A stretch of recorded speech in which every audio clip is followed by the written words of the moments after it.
नमस्कार। निःशुल्क ज्योतिष परामर्श केंद्र में आप सबका स्वागत है। जैसे कि हमारी चर्चा चंद्रमा, मन और मन के द्वारा उत्पन्न समस्याएं और समस्याओं के समाधान के बारे में चल रही है।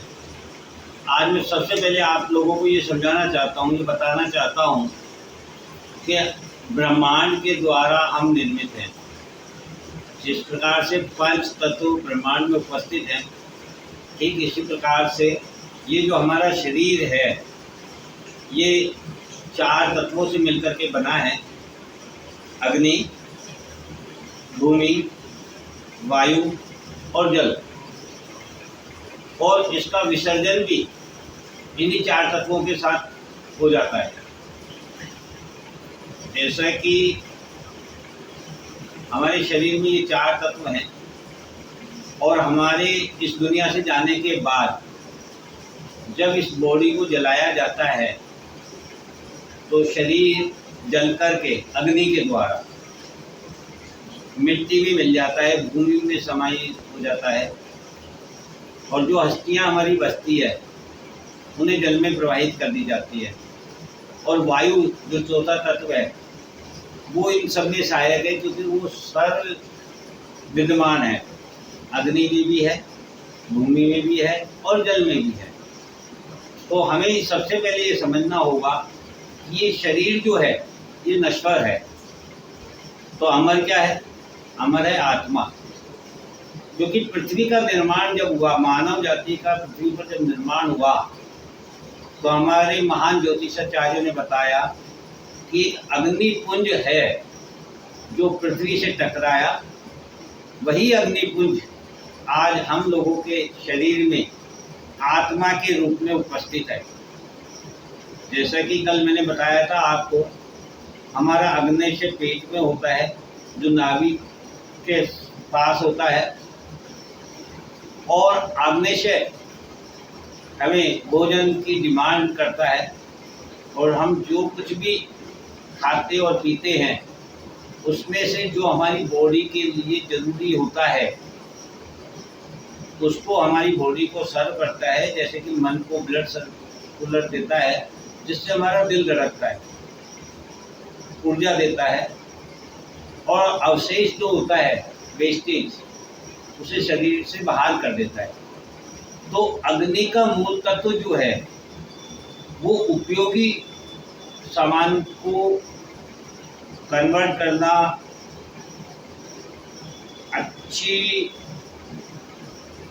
ताकत के लिए उपयोग करना, प्रकृति के निर्माण के लिए उपयोग करना, प्रकृति को चलायमान रखने के लिए उपयोग करना, इन सब में विशेष तत्व जो है वो है अग्नि तत्व।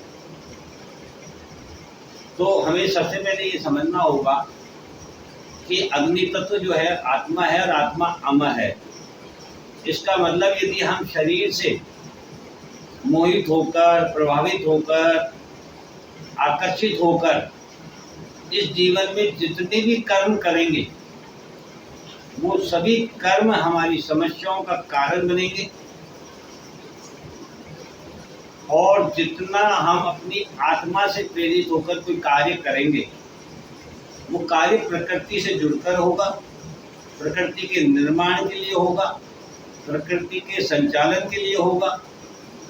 और वो कार्य, वो कर्म हमारा हमें हमेशा मुक्ति का मार्ग बताएगा, मोक्ष का मार्ग बताएगा, माया से, मोह से, इनसे दूर करेगा। अब हमको देखना है, हमको समझना है कि हमें माया के मोह जाल में रह करके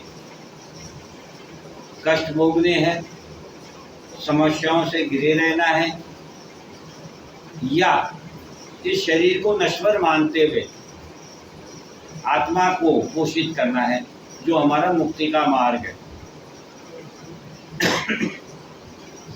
हमारे पास सबसे पहले जो हमें समाज के द्वारा या अपने मन के द्वारा या अपने बुद्धि विवेक के द्वारा जो महसूस होता है वो होता है हमारे रिश्ते। ये मेरे माँ बाप है, ये मेरे भाई बहन है, ये मेरी पत्नी है, ये मेरे बच्चे हैं, ये मेरा घर है, ये मेरा समाज है, ये मेरा जो शब्द है, यही हमारी समस्याओं का सबसे बड़ा मूल कारण है। क्योंकि मेरा इस पृथ्वी पर कुछ भी नहीं है, जो कुछ है प्रकृति के द्वारा निर्मित है और प्रकृति में ही समायोजित होना है। तो जितने भी रिश्ते हैं वो हमारे जन्म के बाद जुड़ते हैं या जन्म के साथ जुड़ते हैं और हमारी मृत्यु के बाद वो समाप्त हो जाते हैं।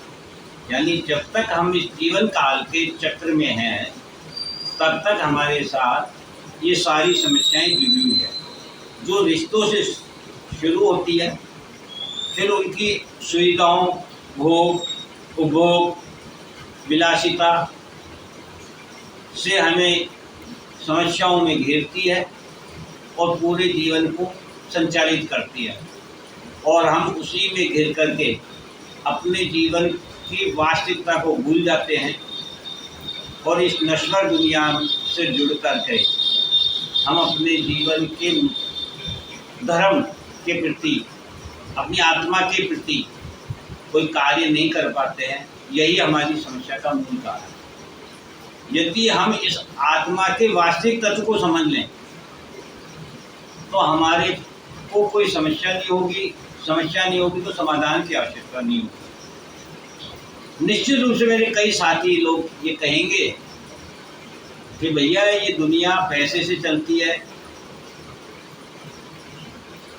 हुकूमत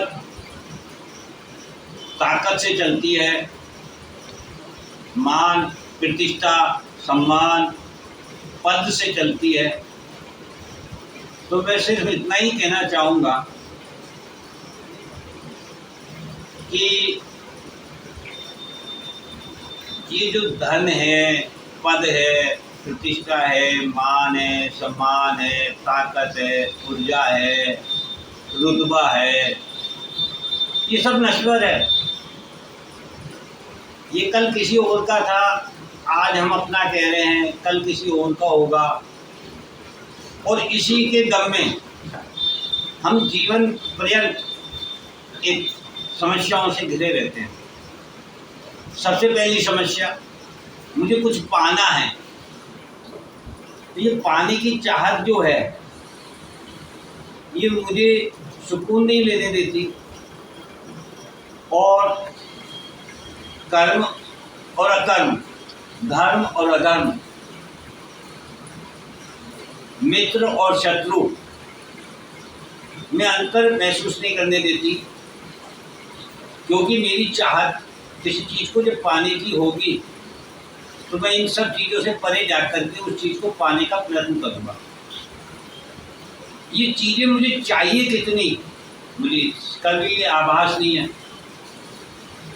आज यदि मेरे पास कोई साधन नहीं है और मैं पैदल चल रहा हूँ तो मैं उम्मीद करता हूँ कि मुझे एक साइकिल मिल जाए तो कम से कम पैदल नहीं चलना पड़े।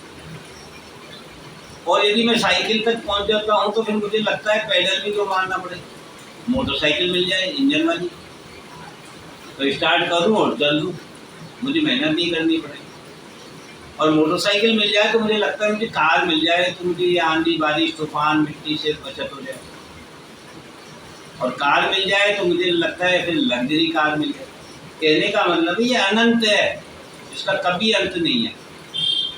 और हम संग्रहण जो कर रहे हैं वो किसके लिए कर रहे हैं? अपनी पत्नी, अपने बच्चे, अपना परिवार, अपना समाज, इन्हीं के लिए ना। और जैसे ही ये चीज़ें हमारे हाथ से खिसकती है, ये सारे रिश्ते हमारे हाथ से खिसक जाते हैं। हमारे दोस्त, हमारा समाज। आप जब तक पद पर हो तब तक आपकी कद्र है, तो उस कद्र को, उस सम्मान को आप अपना सम्मान समझ लेते हो। जबकि वो सम्मान तो उस कुर्सी का था जिस कुर्सी पर आप राजे हुए थे, बैठे हुए थे। जिस दिन आप रिटायर्ड हो जाते हो, उस कुर्सी से उतर जाते हो, उस दिन वहाँ का चपरासी भी आपको सलाम करने से कतराता है। इसका मतलब वो सम्मान आपका नहीं था। तो जो चीज़ नश्वर है हम उसकी तरफ को भाग रहे हैं और समस्याओं को क्रिएट कर रहे हैं और समस्याओं से घिरे हुए हैं। और जो चीज़ अमर है, जो चीज़ हमें मोक्ष दे सकती है, मुक्ति दे सकती है, ईश्वर से साक्षात करवा सकती है, हम उस चीज़ के बारे में बिल्कुल नहीं सोच पा रहे, नहीं समझ पा रहे। तो मेरा सबसे पहला कहना यही है कि जब हम समस्याएं और समस्याओं के समाधान के बारे में बात कर रहे हैं, तो हम इसको आगे विस्तार से जब समझाएंगे कल से, तो उस पर सबसे पहले हमको ये ध्यान रखना होगा कि मेरी बातें हो सकता है आप लोगों को आज बुरी लगे, गलत लगे, या आपको ये लगे, कुछ लोग ऐसे भी हैं या अपनी अपनी सोच है कि कहते हैं कि जो पा लेता है वो अभिमान करता है, और जो नहीं पाता है वो उन वस्तुओं के बारे में, उस पद प्रतिष्ठा सम्मान के बारे में उसको नश्वर बताता है, उसको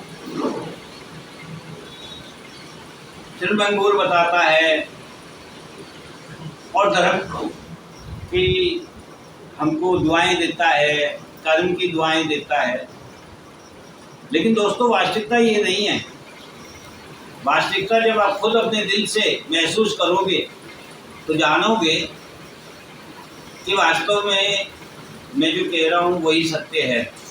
जिस दिन किसी रिश्ते से आपका टकराव होता है, बिखराव होता है, उस दिन आपको समझ में आता है कि ये रिश्ता था या भ्रम था। जिस दिन आपका पद से मोह भंग होता है, उस दिन आपको समझ में आता है कि ये प्रतिष्ठा सम्मान थी या मोह भ्रम था। जिस दिन आपके वैभव, ऐश्वर्य, विलासिता में कमी आती है, जिस दिन आपको नुकसान होता है किसी भी चीज़ का, रिश्तों का हो, प्रेम का हो, प्यार का हो, पैसे का हो, धन का हो, व्यापार का हो, पद का हो, प्रतिष्ठा का हो, सम्मान का हो, उस दिन आपको लगता है ये सब भ्रम था, धोखा था, हकीकत कुछ और है।